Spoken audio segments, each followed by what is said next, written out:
दोस्तों, अगर आप भी चाहते हैं कि आपकी पर्सनालिटी स्ट्रांग हो, इफेक्टिव हो, अट्रैक्टिव हो, तो ये वीडियो है सिर्फ आपके लिए, क्योंकि इसके लिए हमें जरूरत पड़ेगी 5 इंपॉर्टेंट चीजों की। ये पांचों चीजें आपको सीखना, समझना और अप्लाई करना बहुत जरूरी है। दोस्तों, ये 5 ऐसे स्टेप्स हैं जो कि आपको शाई टू कॉन्फिडेंट पर्सनालिटी में कन्वर्ट करने की ताकत रखते हैं। अगर आप भी शाई हैं और एक कॉन्फिडेंट पर्सनालिटी बनना चाहते हैं तो ये वीडियो है सिर्फ आपके लिए।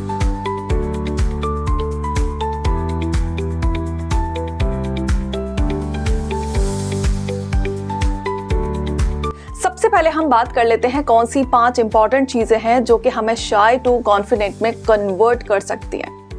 But let me clear you, ये जो प्रोसेस है ना, बहुत इजी नहीं होने वाला है। ऐसा नहीं है आपने एक हफ्ते में ये सारी चीजें मास्टर कर ली एंड आप शाई टू कॉन्फिडेंट में कन्वर्ट हो जाएंगे। इस पे आपको लगातार काम करना होगा। सो 2 चीजें बहुत जरूरी है यहाँ पे। First is self motivation and second is consistency. जान लेते हैं अपनी पहली इंपॉर्टेंट चीज। फर्स्ट इंपॉर्टेंट चीज सेल्फ अवेयरनेस एंड एक्सेप्टेंस। यहाँ पे हमें खुद के बारे में जानना है। सो फर्स्ट ऑफ ऑल अपनी वीकनेस को पहचानिए एंड क्या आपकी स्ट्रेंथ है उनके ऊपर काम कीजिए। सो इस तरीके से आप अपनी स्ट्रेंथ को और एम्पावर कर पाएंगे एंड अपनी वीकनेस को ओवरकम कर पाएंगे। नाउ द सेकंड पॉइंट, आप जैसे भी हैं पहले खुद को एक्सेप्ट कीजिए एंड जिस दिन ये एक्सेप्टेंस आ जाए उसके बाद खुद के इम्प्रूवमेंट के लिए कुछ रियलिस्टिक गोल सेट कीजिए ताकि आप उन्हें ईजी वे में अचीव कर पाएं। और जब आप उन्हें अचीव कर पाएंगे डेफिनेटली आप खुद के ऊपर प्राउड फील करेंगे। नाउ दी सेकेंड पॉइंट, जो कि इससे एक स्टेप हमें और आगे लेके जाएगा, इमोशनल इंटेलिजेंस एंड रेजिलियंस। इसमें सबसे पहले हमें काम करना होगा अपने EQ के ऊपर। और EQ के ऊपर अगर आपने ये वाली वीडियो अभी तक चेकआउट नहीं किया तो जाके अभी चेकआउट कर लें, क्योंकि यहाँ पे हमने बहुत डिटेल में बात की है कि हम अपने EQ को कैसे इम्प्रूव कर सकते हैं। सो सबसे पहले हमें अपनी इमोशनल अवेयरनेस बढ़ानी होगी। नाउ द सेकेंड पॉइंट, आपको अपने अंदर एम्पैथी लानी होगी। सिंपैथी हम सब जानते हैं, हम सब उसे प्रैक्टिस करते हैं। Now the time you have to practice empathy also. ये आपके रिलेशंस को मेंटेन करने में ज़्यादा हेल्पफुल है, आपको एक बेहतर इंसान बना पाएगी। एंड लास्ट, आपको अपने अंदर रेजिलियंस कल्टीवेट करना पड़ेगा, क्योंकि जब तक आप रेजिलियंस नहीं सीखेंगे, ये एक अडेप्टेबिलिटी अपने अंदर नहीं ला पाएंगे, तो फिर आप जिस भी सिचुएशन में वहीं पे स्टक होके रह जाएंगे, आप बाउंस बैक नहीं कर पाएंगे। सो इन 3 चीजों पे काम करना बहुत जरूरी है। Now the third important point, confidence and assertiveness. आपको काम करना होगा अपने कॉन्फिडेंस के ऊपर।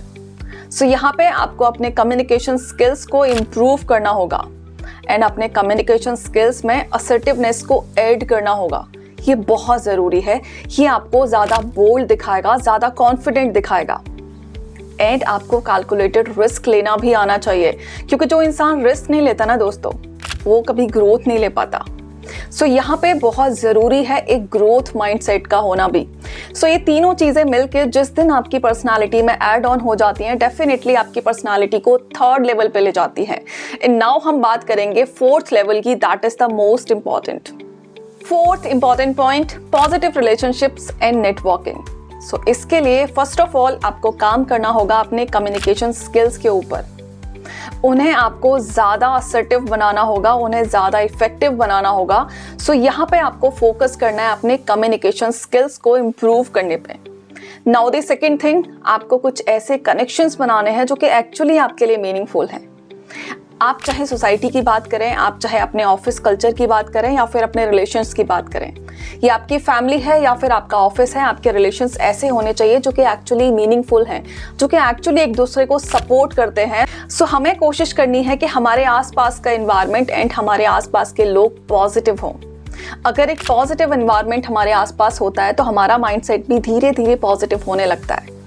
लेकिन इन ऑपोजिट, अगर हमारे सराउंडिंग पीपल बहुत ज़्यादा नेगेटिव हैं, अगर हम ऐसे लोगों के साथ ज़्यादा रहते हैं जो कि बहुत ज़्यादा नेगेटिव है, तो डेफिनेटली ये कहीं ना कहीं हमारे माइंडसेट को भी अफेक्ट करेंगे। सो कोशिश करें ऐसे लोगों को दोस्त बनाएं, ऐसे लोगों के साथ कंपनी शेयर करें जो कि बहुत पॉजिटिव हों, जो कि एनर्जेटिक हों, जो कि हाईली मोटिवेटेड हों। Now the 5th important point, personal growth and development. और उसके लिए एक चीज जो कि बहुत जरूरी है, जिसके बिना कोई भी इंसान ना तो ग्रोथ ले सकता है और ना ही डेवलपमेंट ले सकता है, that is our learning abilities.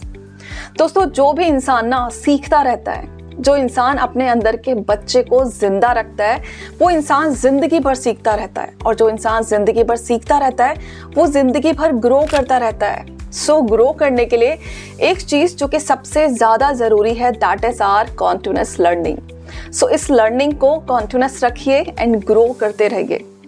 एक और चीज, बी ट्रू टू योरसेल्फ। आपकी जो भी आइडियोलॉजी है, आपके जो भी बिलीव्स हैं, जिनमें भी आप यकीन रखते हैं, ट्रस्ट करते हैं, बिलीव करते हैं, उनके लिए स्टैंड लेना सीखिए। आप खुद के लिए स्टैंड लेना सीखिए। एंड उसके अलावा एक और बहुत इंपॉर्टेंट चीज़, आपसे जो भी गलतियां हुई है ना, उनकी रिस्पॉन्सिबिलिटीज लेना सीखिए, उन्हें एक्सेप्ट करना सीखिए। आप एक्सेप्ट कीजिए कि ये मेरा फेलियर था, बट आगे नहीं होगा, क्योंकि जिस दिन हम इस फेलियर को एक स्टेपिंग स्टोन मानना शुरू कर देते हैं ना, हमारे लिए बहुत आसान होता है किसी भी चीज़ में सक्सेस को ले पाना। लेकिन जो लोग इस फेलियर पे आके रुक जाते हैं, यहाँ पे आके इस प्रोसेस को स्टॉप कर देते हैं, वो लोग कभी भी सक्सेसफुल नहीं हो सकते।